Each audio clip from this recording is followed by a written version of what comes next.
Hello friends, मेरे digital classes में आप लोग का बहुत बहुत स्वागत करता हूं।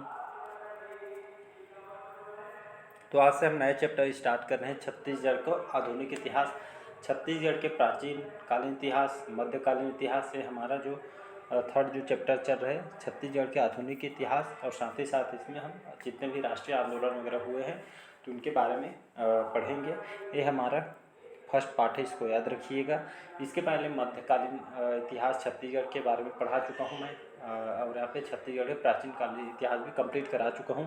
तो उन क्लासेस को अगर आप नहीं देखेंगे तो पिछले क्लासेस में देख सकते हैं, क्लासेस डल चुकी है। और साथ ही साथ ये हमारा आज स्टार्ट करेंगे छत्तीसगढ़ के आधुनिक काल इतिहास, जितने भी राष्ट्रीय आंदोलन वगैरह तो इनके बारे में हम पढ़ेंगे छत्तीसगढ़ के आधुनिक इतिहास में। तो चलिए सेशन को बढ़ाते हैं आगे। और इसके पहले अगर पहली बार आए तो चैनल को सब्सक्राइब करके रख लीजिएगा ताकि जो नोटिफिकेशन आप तक पहुंच पाए।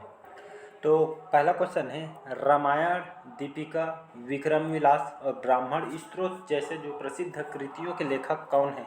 तो गोपाल चंद्र मिश्र जी, राजीव लोचन, बाबू रेवाराम या आपके ध्यानचंद्र जी। इसका करेक्ट आंसर हो जाएगा बाबू रेवाराम, याद रखिएगा। तो इनकी जो प्रमुख जो रचना है जो प्रसिद्ध है आपका, इसमें आपका रामायण दीपिका, विक्रम विलास और ब्राह्मण स्त्रोत जैसे प्रसिद्ध इनकी कृतियाँ हैं। किसकी? बाबू रेवाराम जी, इसको याद रखिएगा।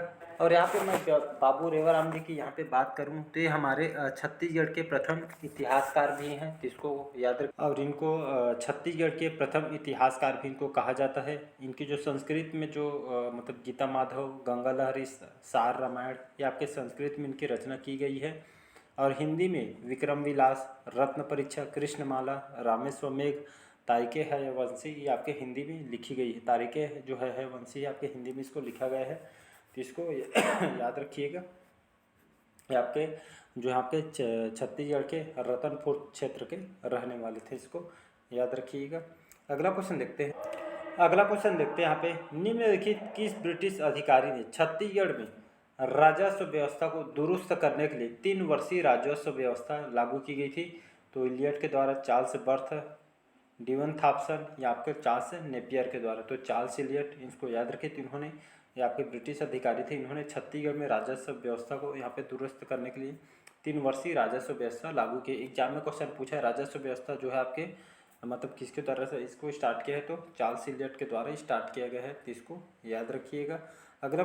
अगला क्वेश्चन देखते हैं, राज्य के प्रथम मराठा शासक कौन था? तो बेंकोजी भोसले, राजकुमार बिंबाजी, विठलराव दिनकर या इनमें से कोई नहीं? तो इसका करेक्ट आंसर हो जाएगा बिंबाजी, मतलब राजकुमार जो बिंबाजी भोसले थे, ये आपके प्रत्यक्ष मराठा मतलब शासक थे। इन्होंने मतलब छत्तीसगढ़ में इन्होंने 1758 से लेकर 1787 तक इन्होंने शासन किए थे, बिंबाजी भोसले। इसके बाद आपका चिमड़ा जी भोसले, इसके बाद है बिंको जी भोसले, और इसके बाद आपका चौथा में अप्पा जी भोसले। तो इसका क्रम याद रखिए, एक बार मैं बता देता हूँ।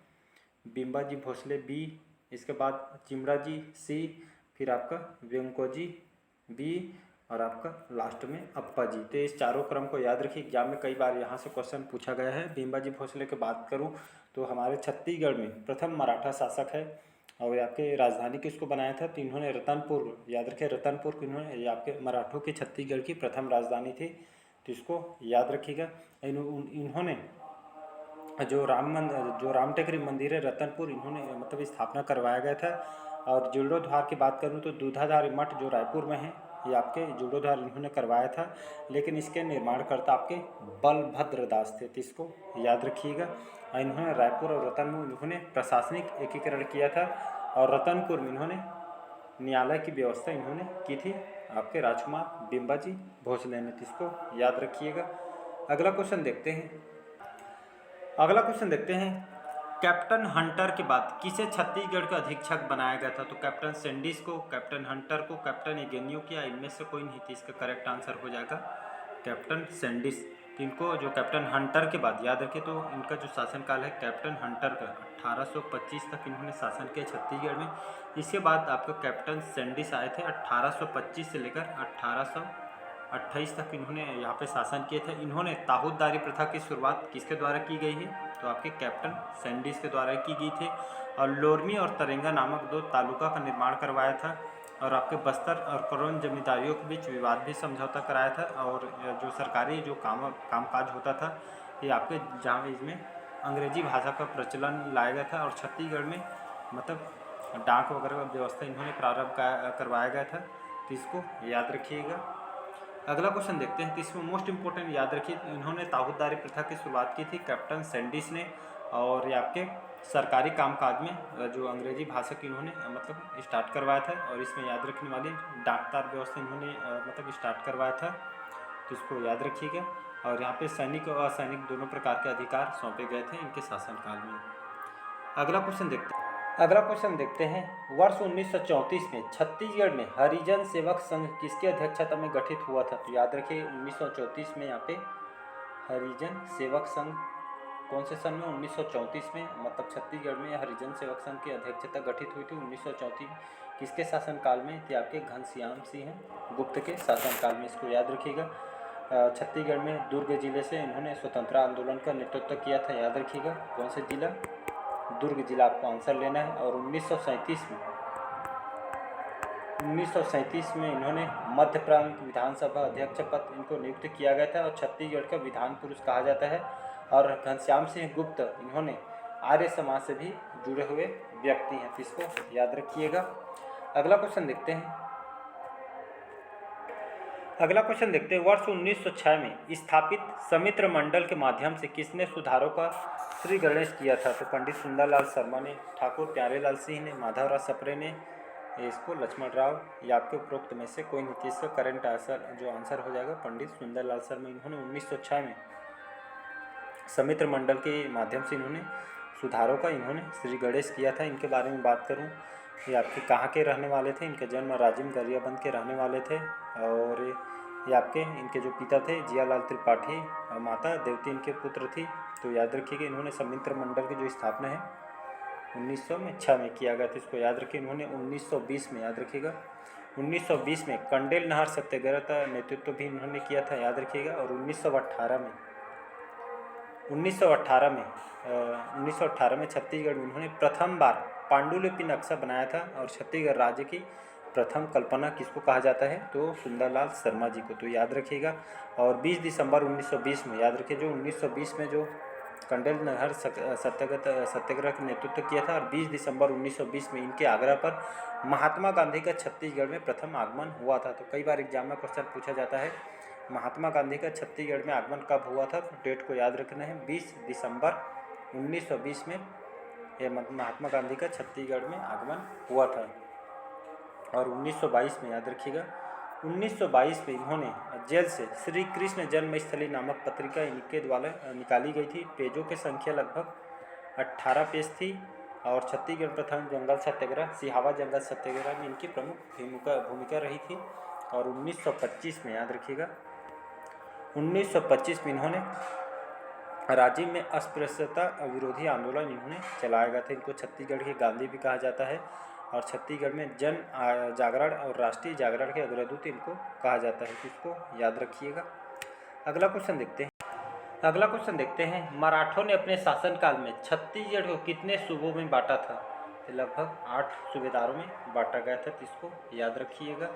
अगला क्वेश्चन देखते हैं, छत्तीसगढ़ के पहला अंग्रेज अधीक्षक कौन था? तो captain Elliot, captain Edmund, captain Agnew, captain Smith. इसका करेक्ट आंसर हो जाएगा बी ऑप्शन, कैप्टन एडमंड। याद रखिएगा आपके छत्तीसगढ़ के पहले अंग्रेज अधीक्षक थे, आपके 1818 से 1818 तक। यहाँ पे इन्होंने मतलब एक ही साल मतलब शासन ही नहीं कह समझ सकते हैं। तो इन्होंने कैप्टन एडमंड, इन्हें राजधानी इनके द्वारा रतनपुर को बनाया गया था। छत्तीसगढ़ के प्रथम ब्रिटिश अधीक्षक थे।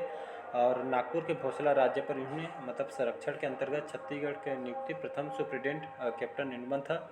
और 1818 में, याद रखिएगा 1818 में इन्होंने डोंगरगढ़ के जमींदार का विद्रोह हुआ था, तो इसको याद रखिएगा, ये एक इम्पोर्टेंट क्वेश्चन है। अगला क्वेश्चन देखते हैं, नागपुर के भोसले शासक के शासनाधीन क्षेत्र छत्तीसगढ़ पर ब्रिटिश संरक्षण नियंत्रण की स्थापना हुई थी। तो आपका कब हुई थी? तो 1818 में जस्ट बताया। तो नागपुर के भोसला राज्य पर ब्रिटिश संरक्षण के अंतर्गत छत्तीसगढ़ में नियुक्ति प्रथम सुप्रिटेंडेंट कैप्टन एंडमान था। तो इसको याद रखिए। इनके शासनकाल में 1818 में डोंगरगढ़ के जमींदार का विद्रोह भी हुआ था। तो इसको याद रखिएगा। अगला क्वेश्चन देखिए। अगला क्वेश्चन है मोस्ट इंपॉर्टेंट क्वेश्चन है, इसको आईएमपी करके रख लीजिए, क्वेश्चन पूछा जा सकता है। पंडित सुंदरलाल शर्मा का जन्म स्थली कहाँ, इनका जन्म कहाँ हुआ था? छत्तीसगढ़ के रायपुर में, राजिम में, कबीरधाम, इसको कवर्धा के नाम से अब जाना जाता है, या आपके राजनांदगांव में। तो इसका करेक्ट आंसर हो जाएगा आपका Rajim, B option correct answer हो जाएगा। तो पंडित सुंदरलाल शर्मा, इनको छत्तीसगढ़ के गांधी कहा जाता है। इन्होंने छत्तीसगढ़ में जन जागरण और राष्ट्रीय जागरण के अग्रदूत इनको कहा जाता है। और 20 दिसंबर 1920 में इन्होंने महात्मा गांधी का छत्तीसगढ़ में इनके द्वारा प्रथम आगमन हुआ था, इनके आग्रह पर। और 1922 में इन्होंने जेल में रहकर इन्होंने श्री कृष्ण जन्मस्थली नामक पत्रिका निकाली थी। पेजों की संख्या 18 थी। तो इसको याद रखिएगा। और छत्तीसगढ़ के प्रथम जंगल सत्याग्रह सिहावा जंगल सत्याग्रह में इनकी प्रमुख भूमिका थी। तो इसको याद रखिए। और 1925 में राजिम में अस्पृश्यता विरोधी आंदोलन इन्होंने चलाया था। तो इसको याद रखिएगा। और पंडित सुंदरलाल शर्मा ने गांधी जी के पूर्व ही अछूतोद्धार का कार्यक्रम इन्होंने प्रारंभ कर दिया था। तब से इनको महात्मा गांधी इनको अपने अग्रज मानते हैं। अगला क्वेश्चन देखते हैं। विख्यात सोना खान जमींदारी स्थित है तो बलौदाबाजार तहसील में, बागबाहरा तहसील में, बिलाईगढ़ तहसील में, या बिंद्रा नवागढ़ तहसील में। तो इसका करेक्ट आंसर हो जाएगा आपका बलौदाबाजार तहसील में। तो सोना खान जमींदारी सभी जानते होंगे, इसका करेक्ट आंसर हो जाएगा आपका ए ऑप्शन।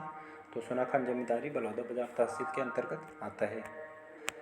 अगला क्वेश्चन देखते हैं। ये आपका जेल पत्रिका, ये आपके मतलब इनकी जो जेल पत्रिका थी पंडित सुंदरलाल शर्मा है करेक्ट आंसर। तो इनके द्वारा एक पत्रिका निकाली थी, मतलब जेल से इन्होंने श्री कृष्ण जन्मस्थली नामक पत्रिका निकाली थी। पेजों की संख्या 18 थी। किसके द्वारा? पंडित सुंदरलाल शर्मा जी के बारे में बता चुका।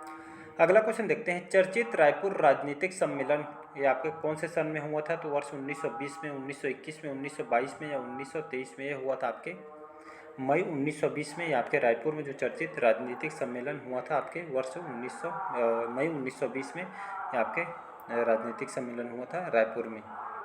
अगला क्वेश्चन देखते हैं। वर्ष 1924 में पंडित रविशंकर शुक्ल, याद रखिएगा, पंडित रविशंकर शुक्ल जी द्वारा कौन सी पत्रिका निकाली गई थी? तो उत्थान, उत्कर्ष, कान्यकुब्ज, या आपका आलोक। तो इसका जो करेक्ट आंसर हो जाएगा आपका ये आपका हो जाएगा सी ऑप्शन कान्यकुब्ज। तो 1924 में इसको निकाला गया था किसके द्वारा? तो पंडित रविशंकर शुक्ल जी द्वारा। कौन सी पत्रिका? तो कान्यकुब्ज। इसको याद रखिएगा। इनका जन्म कहाँ पे हुआ था? तो आपके सागर जो मध्य प्रदेश में इनका जन्म हुआ था। और 1912 में, याद रखिएगा, 1912 में कान्यकुब्ज सभा की स्थापना इन्होंने की थी। और रायपुर जिला परिषद का भी अध्यक्ष इनको 1923 में बनाया गया था। और 15 अप्रैल 1930 में इन्होंने रायपुर में सोडा NaOH इसका फार्मूला है। तो इन्होंने यहाँ पे HCl जो नमक मतलब सहायता से नमक बनाकर इन्होंने कानून तोड़ा था। तो इसको याद रखिएगा। और 1932 में, याद रखिएगा, 1932 में द्वितीय सविनय अवज्ञा आंदोलन के प्रथम डिटेक्टर कहा जाता है। और 1951 में 1951 में रायपुर में महाकौशल नामक दैनिक पत्रिका का भी इन्होंने प्रकाशन किया था। तो इसको याद रखिएगा। अगला क्वेश्चन देखते हैं। कब से भोसले राजकुमार, याद रखिए, तो बिम्बा जी ने छत्तीसगढ़ प्रथम मराठा शासक के रूप में प्रत्यक्ष शासन इन्होंने किया था। तो 1757, 1759, 1760, 1761 में। इसका करेक्ट आंसर हो जाएगा 1757 से आपका 1787 तक इन्होंने यहाँ पे बिम्बा जी भोसले ने आपके छत्तीसगढ़ प्रथम मतलब मराठा शासक इन्होंने 87 तक 1757 से 1787 तक इन्होंने शासन किया था। राजधानी किसको बनाया गया था? तो रतनपुर, जो कि मराठों के प्रथम मतलब राजधानी थी। और इसके जो प्रमुख पदाधिकारी मतलब सेना इसके नीलूपंत थे। और पंडित कृष्ण भट्ट थे, सेनापति पांडुरंग थे। और इन्होंने जो राम टेकरी मंदिर है आपके कहाँ पे है? तो ये आपके रतनपुर में स्थित है। तो इनके द्वारा बनवाया गया था। जीर्णोद्धार जो दूधाधारी जो मठ है आपके रायपुर में, निर्माण का जो है आपके भलभद्र दास है, जिसका जीर्णोद्धार है ये आपके मतलब राजकुमार बिम्बा जी के द्वारा करवाया गया है। इसको याद रखिएगा।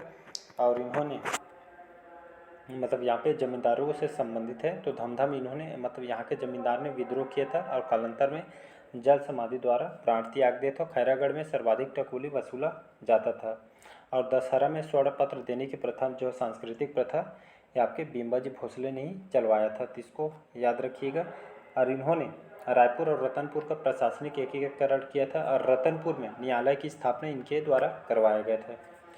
तो चलिए आज का सेशन यहीं तक रखते हैं, बाकी जो क्वेश्चन हम नेक्स्ट पार्ट में कवर करेंगे। आज का सेशन यहीं तक रखते हैं। और पीछे आपको मतलब कथा वगैरह का आपको बैकग्राउंड में आवाज़ सुनने को मिलेगा, तो मेरे घर के पास ये कथा हो रहा है, तो उसके लिए मैं माफ़ी चाहता हूँ। आपको डिस्टर्ब करना मेरा उद्देश्य नहीं है। तो चलिए मिलते हैं अगले पार्ट में। कमेंट करके ज़रूर बताइए आज के सेशन मतलब कैसा लगा, आपका स्कोर कितना बढ़ रहा है, ये भी कमेंट बॉक्स में कमेंट को बताइए, ताकि आपको लेवल मतलब किस हिसाब से तैयारी हो रही है आपको भी समझ आएगा। तो चलिए मिलते हैं अगले पार्ट में, थैंक यू।